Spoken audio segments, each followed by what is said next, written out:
আসসালামু আলাইকুম। আশা করি সবাই ভালো আছেন। তো আজকে আমি নিয়ে আসলাম আমাদের বগুড়া জেলার বিখ্যাত সেই আলু ঘাটি। তো দেখতে পাচ্ছেন এখানে আলু ঘাটি অলরেডি প্রস্তুত হয়ে গেছে। আহ, আমাদের পাকানি সাহেব এখানে আছে।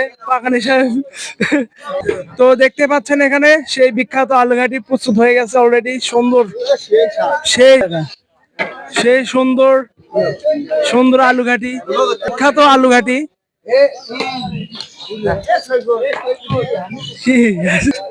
ওকে, তো এখনো রান্না বান্না শেষ হয়নি। রান্না বান্না শেষ হয়নি, এখনো রান্না বান্না চলতেছে। ওই যে বিখ্যাত আমাদের পাকানি সুন্দরভাবে গর্জন মারতেছে।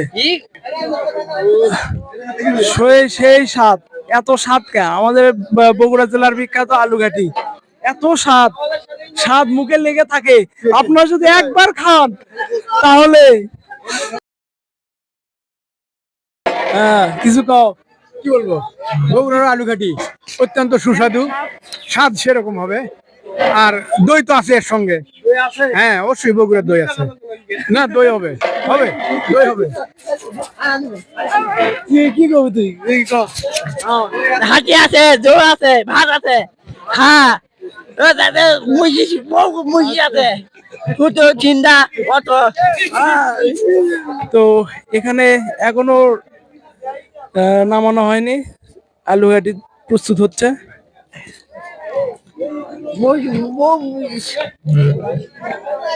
গর্জন মারতেছে আমাদের শাইনুর ভাই। হ্যাঁ, আমার শিপন চাচা জাল ঢেলিচ্ছে। হ্যাঁ, অবশ্যই।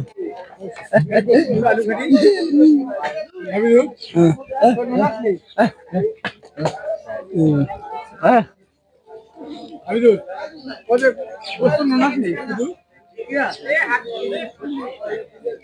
সব